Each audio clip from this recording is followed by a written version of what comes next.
Olá, irmãos amados, graça e paz a todos. Sejam muito bem-vindos a mais um vídeo do canal Uma Família em Cristo.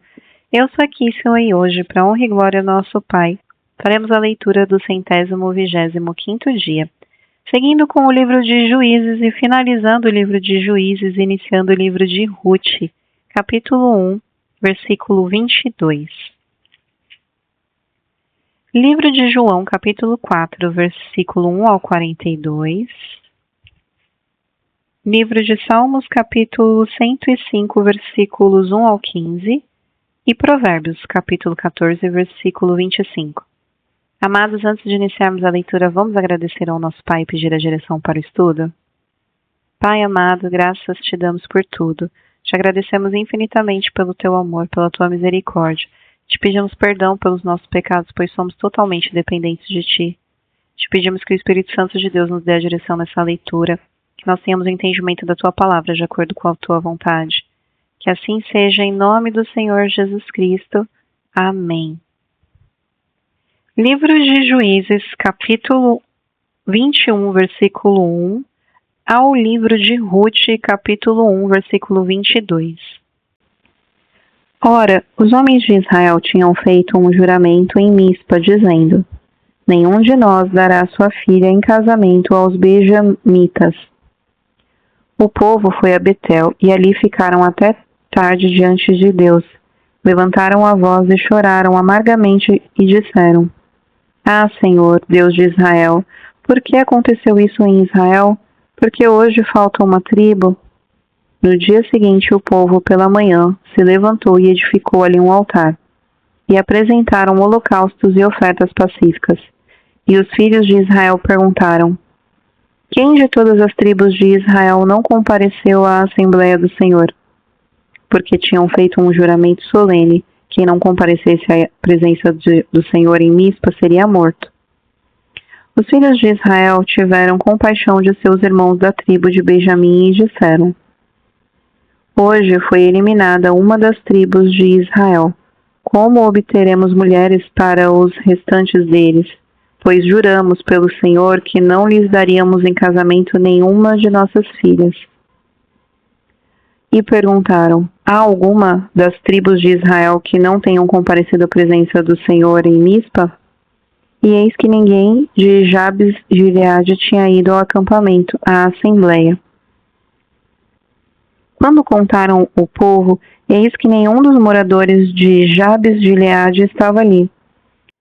Por isso a congregação mandou para lá 12.000 homens dos mais valentes e lhes ordenou, dizendo: vão e matem os moradores de Jabes de Gileade a fio de espada, tanto homens como mulheres e crianças. É isto que vocês devem fazer: matem todos os homens, bem como todas as mulheres que não forem virgens. E acharam entre os moradores de Jabes de Gileade 400 moças virgens, que nunca haviam tido relações com homem algum. E as trouxeram ao acampamento em Siló, que fica na terra de Canaã. Então toda a congregação enviou mensageiros aos filhos de Benjamim, que estavam na rocha de Rimon, e lhes fizeram uma proposta de paz. Foi nesse tempo que os benjamitas voltaram e receberam aquelas mulheres de Jabes de Gileade que tinham sido conservadas com vida. Porém, não havia uma para cada um deles. Então o povo teve compaixão de Benjamim, porque o Senhor tinha aberto uma brecha nas tribos de Israel. Os anciãos da congregação disseram: como obteremos mulheres para os que sobraram, visto que as mulheres dos benjamitas foram exterminadas? Disseram mais: deve haver uma herança para os benjamitas que sobraram, pois nenhuma tribo de Israel deve ser destruída. Pois nós não podemos dar a eles as nossas filhas em casamento, porque os filhos de Israel juraram, dizendo: maldito o que der mulher a benjamitas. Então disseram: eis que, de ano em ano, há uma solenidade do Senhor em Siló. Siló fica ao norte de Betel, do lado do nascente do sol, pelo caminho que vai de Betel a Siquém e ao sul de Lebona. Então deram uma ordem aos filhos de Benjamim, dizendo: vão e se escondam nas vinhas, fiquem vigiando, quando as moças de Siló saírem a dançar em rodas, saiam das vinhas, e cada um agarre uma mulher para si. E então voltem para a terra de Benjamim. Quando os pais ou os irmãos delas vierem se queixar a nós, diremos: tenham pena deles por amor de nós, pois na guerra contra Jabes de Gileade não conseguimos mulheres para todos eles, e vocês não as deram a eles, pois neste caso seriam culpados de quebrar o juramento. Assim fizeram os filhos de Benjamim, e dentre as moças que saíram para dançar, eles tomaram para si mulheres, conforme o número deles. Depois voltaram para a sua herança, reedificaram as cidades e habitaram nelas. Então os filhos de Israel também partiram dali, cada um para a sua tribo, para a sua família e para a sua herança. Naqueles dias não havia rei em Israel, cada um fazia o que achava mais certo. Nos dias em que os juízes julgavam, houve fome na terra de Israel, e um homem de Belém de Judá foi morar por algum tempo na terra de Moabe, com a sua mulher e os seus 2 filhos. Este homem se chamava Elimeleque, e a sua mulher se chamava Noemi. Os filhos se chamavam Malom e Quilion. Eram efrateus, de Belém de Judá. Foram à terra de Moabe e ficaram ali. Algum tempo depois, Elimeleque, o marido de Noemi, morreu e ela ficou sozinha com os 2 filhos. Estes casaram com mulheres moabitas. O nome de uma delas era Orfa e o nome de outra era Ruth, e ficaram ali quase 10 anos. Depois morreram também Malom e Quilion, os 2 filhos de Noemi, e assim ela ficou sozinha, sem os filhos e sem o marido. Então Noemi voltou à terra de Moabe com as suas noras, porque ainda em Moabe ouviu que o Senhor havia se lembrado do seu povo, dando-lhe alimento. Assim ela saiu do lugar onde havia morado, e as 2 noras estavam com ela. Enquanto caminhavam, voltavam para a terra de Judá. Noemi disse às suas noras: vão agora e voltem cada uma para a sua casa, para a casa de sua mãe. E que o Senhor seja bondoso com vocês, assim como vocês foram bondosas com os que morreram e comigo. O Senhor faça com que vocês sejam felizes, cada uma na casa de seu novo marido. E deu um beijo em cada uma delas. Elas, porém, começaram a chorar alto e lhe disseram: não, nós iremos com a senhora para junto do seu povo. Mas Noemi disse: voltem, minhas filhas, porque vocês iriam comigo? Vocês acham que eu ainda tenho filhos em meu ventre, para que casem com vocês? Voltem, minhas filhas, não vão embora, porque sou velha demais para ter marido. E ainda que eu dissesse: tenho esperança, ou ainda que casasse esta noite e tivesse filhos, será que vocês iriam esperar até que eles viessem a crescer? Ficariam tanto tempo sem casar? Não, minhas filhas. A minha amargura é maior do que a de vocês, porque o Senhor descarregou a sua mão contra mim. Então, de novo, choraram em alta voz. Orfa, com um beijo, se despediu de sua sogra, porém Ruth se apegou a ela. Então Noemi disse: veja, a sua cunhada voltou para o seu povo e para os seus deuses. Vá você também com ela. Porém Ruth respondeu: não insista para que eu a deixe, nem me obrigue a não segui-la, porque aonde quer que você for, irei eu, e onde quer que pousar, ali pousarei eu. O seu povo é o meu povo, e o seu Deus é o meu Deus. Onde quer que você morrer, morrerei eu, e aí serei sepultada. Que seja a morte me separar de você. Quando Noemi viu que Ruth estava mesmo decidida a acompanhá-la, deixou de insistir com ela. Então ambas se foram até que chegaram a Belém. E aconteceu que ao chegarem ali, toda a cidade se comoveu por causa delas, e as mulheres perguntavam: essa não é a Noemi? Porém ela lhes dizia: não me chamem de Noemi, mas de Mara, porque o Todo-Poderoso me deu muita amargura. Quando saí daqui, eu era plena, mas o Senhor me fez voltar vazia. Por que então querem me chamar de Noemi, se o Senhor deu testemunho contra mim e o Todo-Poderoso me afligiu? Foi assim que Noemi voltou da terra de Moabe, com Rute e sua nora, a Moabita, e chegaram a Belém no começo da colheita da cevada. Livro de João, capítulo 4, versículo 1 ao 24. Quando Jesus soube que os fariseus tinham ouvido dizer que ele fazia e batizava mais discípulos do que João, se bem que Jesus mesmo não batizava, e sim os seus discípulos, deixou a Judéia, retirando-se outra vez para a Galiléia. E era-lhe necessário passar pela região da Samaria. Assim Jesus chegou a uma cidade samaritana, chamada Sicar, perto das terras de Jacó, que Jacó tinha dado ao seu filho José.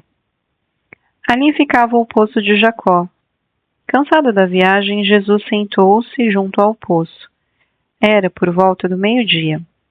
Nisso veio uma mulher samaritana tirar água. Jesus lhe disse: "Dê-me um pouco de água", pois os seus discípulos tinham ido à cidade comprar alimentos. Então a mulher samaritana perguntou a Jesus: "Como, sendo o Senhor um judeu, pede água a mim, que sou uma mulher samaritana?" Ela disse isso porque os judeus não se dão bem com os samaritanos. Jesus respondeu: "Se você conhecesse o dom de Deus e quem é que está lhe pedindo água para beber, você pediria e ele lhe daria água viva." Ao que a mulher respondeu: "O Senhor não tem balde e o poço é fundo. De onde vai conseguir essa água viva? Por acaso o Senhor é maior do que Jacó, o nosso pai, que nos deu o poço do qual ele mesmo bebeu, assim como seus filhos e o seu gado?" Jesus respondeu: "Quem beber dessa água voltará a ter sede, mas aquele que beber da água que eu lhe der nunca mais terá sede. Pelo contrário, a água que eu lhe der será nele uma fonte a jorrar para a vida eterna."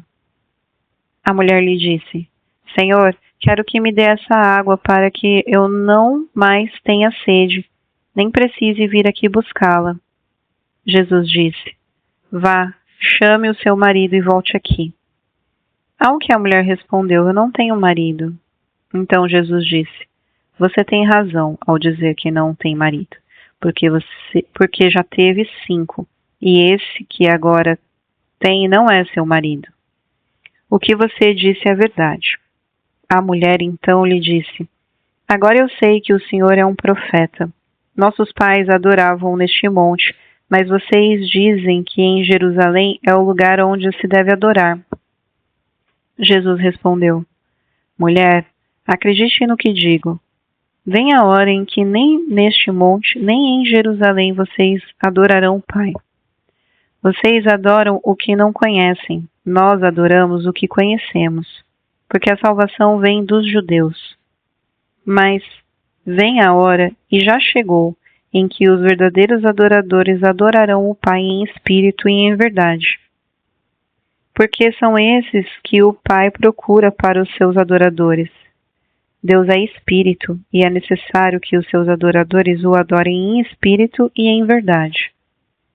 A mulher respondeu: "Eu sei que virá o Messias chamado Cristo. Quando ele vier, nos anunciará todas as coisas." Então Jesus disse: "Eu sou o Messias, eu que estou falando com você."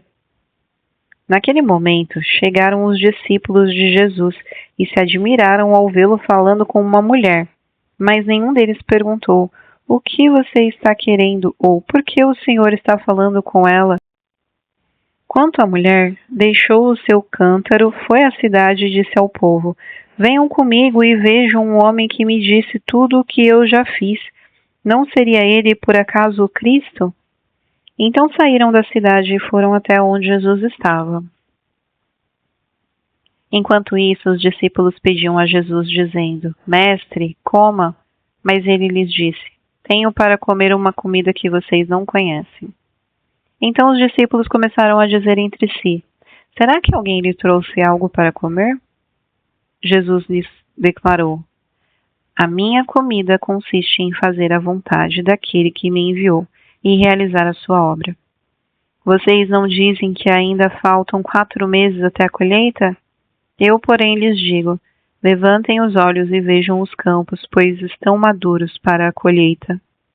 Quem colhe recebe desde já a recompensa e ajunta o seu fruto para a vida eterna, para que se alegrem ao mesmo tempo o que semeia e o que colhe. Pois no caso é verdadeiro o ditado: um é o que semeia, outro é o que colhe. Eu os enviei a colher o que vocês não semearam, outros trabalharam e vocês aproveitaram o trabalho deles. Muitos samaritanos daquela cidade creram em Jesus por causa do testemunho da mulher, que tinha dito: ele me disse tudo o que eu já fiz. Quando, pois, os samaritanos foram até Jesus, pediram-lhe que permanecesse com eles, e Jesus ficou ali 2 dias. Muitos outros creram nele por causa da palavra de Jesus, e diziam à mulher: agora não é mais por causa do que você falou que nós cremos, mas porque nós mesmos ouvimos e sabemos que este é verdadeiramente o Senhor do mundo. Livro de Salmos, capítulo 105, versículos 1 ao 15. Deem graças ao Senhor, invoquem o seu nome, tornem conhecidos entre os povos os seus feitos. Cantem a Deus, cantem louvores a Ele. Falem todas as suas maravilhas. Gloriem-se no seu santo nome. Alegrem-se o coração dos que buscam o Senhor. Busquem o Senhor e o seu poder. Busquem continuamente a sua presença. Lembrem-se das maravilhas que ele fez, dos seus prodígios, dos juízos de seus lábios. Vocês, descendentes de Abraão, seu servo, vocês, filhos de Jacó, seus escolhidos. Ele é o Senhor nosso Deus. Os seus juízos permeiam toda a terra. Lembrem-se perpetuamente da sua aliança, da palavra que empenhou para 1000 gerações, da aliança que fez com Abraão e do juramento que fez a Isaque, o que confirmou a Jacó por decreto e a Israel por aliança perpétua, dizendo: eu lhe darei a terra de Canaã como porção da sua herança. Quando eles eram em pequeno número, pouquíssimos e estrangeiros na terra de Canaã, quando andavam de nação em nação, de um reino para outro reino, Deus não permitiu que ninguém os oprimisse, e por amor deles repreendeu reis, dizendo: não toque nos meus ungidos, nem maltratem os meus profetas. Livro de Provérbios, capítulo 14, versículo 25. A testemunha verdadeira salva vidas, mas quem profere mentiras é enganador. Irmãos amados, aqui finalizamos mais um dia da nossa leitura e é um prazer ler as Escrituras para vocês. Eu desejo que vocês tenham um ótimo dia. Os espero amanhã para o nosso próximo estudo. Um beijo e que Deus os abençoe.